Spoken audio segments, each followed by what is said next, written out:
Alexia Cassard, fondatrice de The Téton Tattoo Shop. Plus simple la prochaine fois. Voilà. En tout cas, on comprend tout à fait. Merci à vous.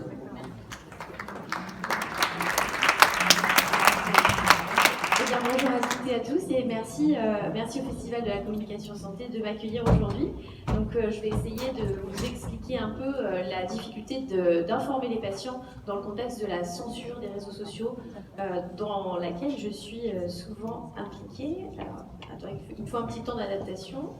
Voilà, pour vous présenter mon portrait de coupable, je viens de sortir de ma prison Facebook il y a quelques jours pour avoir publié des photos de tétons de ce qui concerne mon travail. Donc je vais me présenter à vous, je suis Alexia Cassard, j'ai 42 ans, je suis biologiste de formation et j'ai travaillé à peu près depuis 17 ans en oncologie dans le développement de nouvelles thérapies pour soigner les différents types de cancers, que ce soit à l'hôpital, ou que ce soit aussi dans un format plus Big Pharma, dans de grandes structures et de grands laboratoires.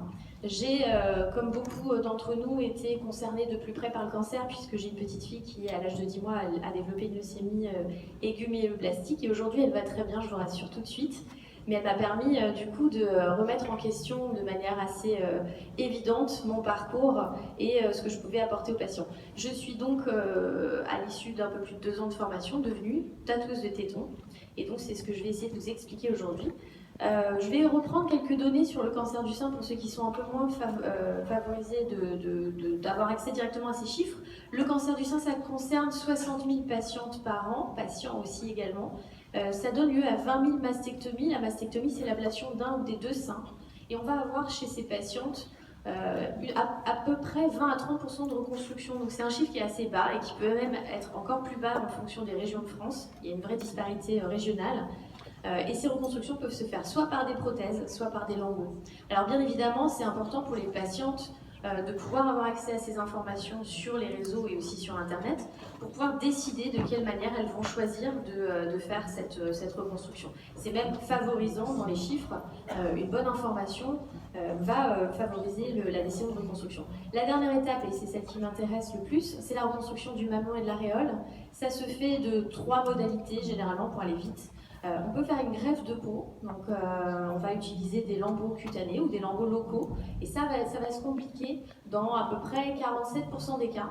Le tatouage médical peut être aussi utilisé, et donc on appelle ça aussi dermopigmentation. Malheureusement, ce geste il est temporaire, et dans presque 80% des cas va nécessiter une reprise du tatouage déjà fait, ce qui va occasionner des dommages cutanés assez importants, et surtout des dommages sur l'estime de soi, parce qu'on aura une résurgence des stigmates de la maladie à chaque fois que le pigment va disparaître. Et je vous passe les effets d'un tatouage qui devient orange dans le temps sur l'estime de soi des patientes. Pour faire face à ces défis de reconstruction, il y a une technique qui a été développée aux États-Unis dans les années 2000 et qui a pu faire son entrée en France très récemment. C'est le tatouage qu'on va appeler artistique, 3D, de l'aréole et du mamelon. Il n'existe aujourd'hui pas d'encadrement pour cette technique et c'est bien la problématique que je vis aujourd'hui. Il n'y a absolument pas de réglementation et très peu d'artistes spécialisés. Alors pour appuyer encore sur ce bouton de l'information et sur son importance, on a eu des études qui ont pu montrer que la décision de reconstruction est compliquée par le manque d'information et 62% des femmes qui ont pu être interrogées à ce sujet ont dit qu'elles n'avaient pas eu une information satisfaisante sur la reconstruction. 41% de ces femmes ont même considéré cette information comme très insatisfaisante. Et ça va influer vraiment sur leur décision de reconstruction. Et puis l'Observatoire sociétal des cancers a fait également le même type de travail et on a vu que 64% des femmes dans cette étude considéraient qu'elles avaient été mal informées sur ce processus de reconstruction. Alors en réalité, le speed reality, c'est quand vous cherchez sur internet reconstruction mammaire, et ça c'est une vraie recherche Google que j'ai faite en préparant ces diapos, voilà le type d'image que vous pouvez trouver. Évidemment, ce sont des images un petit peu édulcorées, un petit peu sympathiques, mais la vraie réalité, c'est ce que les patients ne voient pas. Et c'est effectivement quand on cherche reconstruction du mamelon sur Internet, on ne voit pas ce que je vous montre là. Ça, ce sont les images que m'envoient les patientes quand elles demandent un rendez-vous pour faire un tatouage de l'aréole, qu'il soit correctif ou qu'il soit carrément parfois même impossible, et malheureusement. Donc ça, c'est vraiment la situation réelle. Et si ça, c'est censuré, comment peut-on se projeter dans une reconstruction et dans la décision de faire ce travail? Alors le concept que moi j'ai développé au sein de The Téton Tattoo Shop, c'est vraiment de proposer un salon de tatouage 100% dédié à cette reconstruction mammaire. Je ne fais pas d'autres types de tatouages et je vais pouvoir, dans un lieu confidentiel, un lieu d'écoute, et avec une certaine expertise, proposer de reconstruire cette image corporelle autour de quelque chose de plus satisfaisant, plus esthétique, de personnalisé et surtout de définitif, parce que le malade a bien le droit de tourner une page définitive de cette partie difficile de sa vie. Ce projet il a été financé en partie par une campagne de crowdfunding en 2017 et malheureusement cette campagne a été censurée à bien des reprises, donc il a été assez compliqué d'arriver à la finir.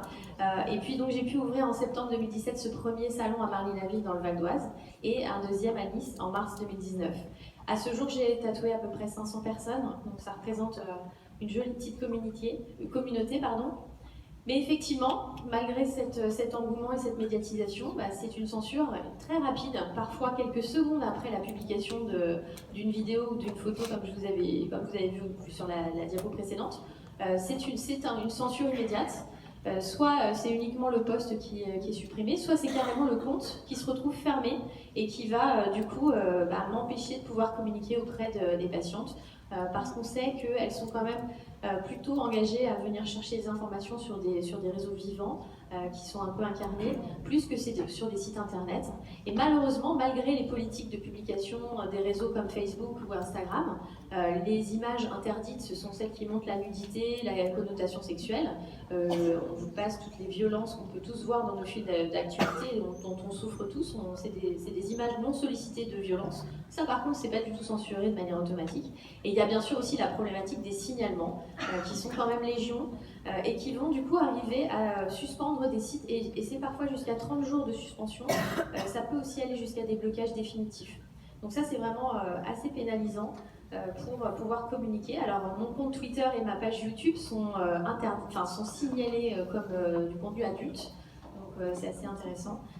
J'avoue que je remercie très profondément LinkedIn qui n'a jamais censuré aucun de mes posts. Et pourtant, je publie vraiment l'intégralité de ce que je réalise.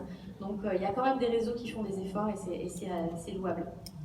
En ce qui concerne les questions que moi je me pose aujourd'hui, j'ai pu être reçue par la direction française d'Instagram de manière un peu confidentielle, mais de toute façon c'est un peu le principe de ce genre d'institution. Mon compte a été protégé et il y a une vraie bienveillance de l'équipe d'Instagram au sujet de mon travail, mais j'ai toujours des hashtags comme tout un chacun que je crée et qui sont toujours censurés, et y compris le hashtag de Marly-la-Ville, qui est la ville où j'habite. Il a été signalé comme étant du contenu sensible. Aucune réponse de Facebook face à mes diverses sollicitations, et pourtant je suis assez active là-dessus, comme aujourd'hui. Et je ne sais pas comment interpréter cette censure des mamans féminins, puisqu'on est dans la thématique de l'égalité homme-femme. On a une secrétaire d'État qui est très active là-dessus. Elle ne répond pas non plus à mes diverses sollicitations, pourtant elle aussi est très active sur les réseaux. Donc j'ai eu la chance d'avoir des parutions presse qui ont à l'époque pu entamer un bras de fer avec Instagram et obtenir cette décensure, que ce soit par RMC, Yahoo ou même le Huffington Post. Ça a pu arriver à faire bouger les choses. Aujourd'hui avec Facebook, à part si vous avez des suggestions à me faire, j'ai pas encore trouvé la solution. Dans la suite des questions que je me pose, j'ai été reçue à l'Assemblée nationale au mois de juin dernier par une députée qui a eu l'ouverture d'esprit de recevoir une tatoueuse au sein de cette grande institution, qui a transmis le dossier intégral de la cause que je porte et qui aussi se conjugue avec la nécessité d'encadrer et de former ce type de tatouage parce qu'il est en danger du fait de sa propre médiatisation. Aujourd'hui, il y a une vocation et il y a une espèce d'envolée du nombre de tatoueurs qui proposent ce type de geste sans aucune formation. Et là, malheureusement, je n'ai pas eu de réponse du ministère puisque le dossier a été transmis à Madame Buzyn au mois de juin. Ça a été aussi évoqué au Sénat dans la proposition de loi sur l'information obligatoire à la reconstruction, et malheureusement, ça n'a pas non plus été suivi de solution. Donc après plus de 350 articles de presse, de parutions télé, de web, de chroniques, etc., cette souffrance du malade face à son estime de soi amputée, c'est toujours pas assez visible. Et je pense qu'il y a vraiment une problématique de ne montrer que des images édulcorées qui vont pas aider les personnes à prendre des décisions pour leur choix de reconstruction. Et évidemment, ça nécessite aussi d'inclure dans cette réflexion l'assurance maladie, les mutuelles, etc. Donc aujourd'hui, sans garantie de pouvoir proposer des informations de qualité, on ne peut pas protéger les malades non plus de l'influence de certains professionnels qui peuvent faire du racolage. Et on a vu fleurir sur les réseaux les offres de tatouage gratuit, de solidarité par le tatouage gratuit, etc. Et on voit des résultats qui sont malheureusement dramatiques et qui sont, sur le point de vue technique, irrécupérables et qui vont devoir nécessiter des déposes chirurgicales de ces mamans surtatouées et mal tatouées. Donc en résumé, puisqu'il reste moins d'1 minute, je pense qu'il est important qu'on assure une information de qualité qui soit vérifiée et argumentée pour que les personnes touchées par la maladie puissent prendre des décisions éclairées quant à leur parcours thérapeutique et surtout se sentent entendues, comprises et rassurées. Donc une information objective, elle est nécessaire, elle est plus que nécessaire, elle est impérative pour que ces populations fragiles puissent faire ce parcours de décision. Donc aujourd'hui, avec la démarche qui est la mienne, j'ai la chance d'avoir 7 mutuelles qui se sont engagées à mes côtés pour prendre en charge financièrement ce geste qui est toujours à la charge des patients et qui peut être financé par des aides sociales. Je rappelle que dans la reconstruction mammaire, les patientes déplorent à peu près 1 400 € de reste à charge pour la reconstruction. Enfin, voilà, c'est grâce à ces informations que la communauté médicale aussi a pu se tourner vers ce geste et lui accorde sa place. Et donc aujourd'hui, je suis à l'affût de toutes vos suggestions pour trouver des améliorations à cet état de fait. Merci beaucoup de votre attention.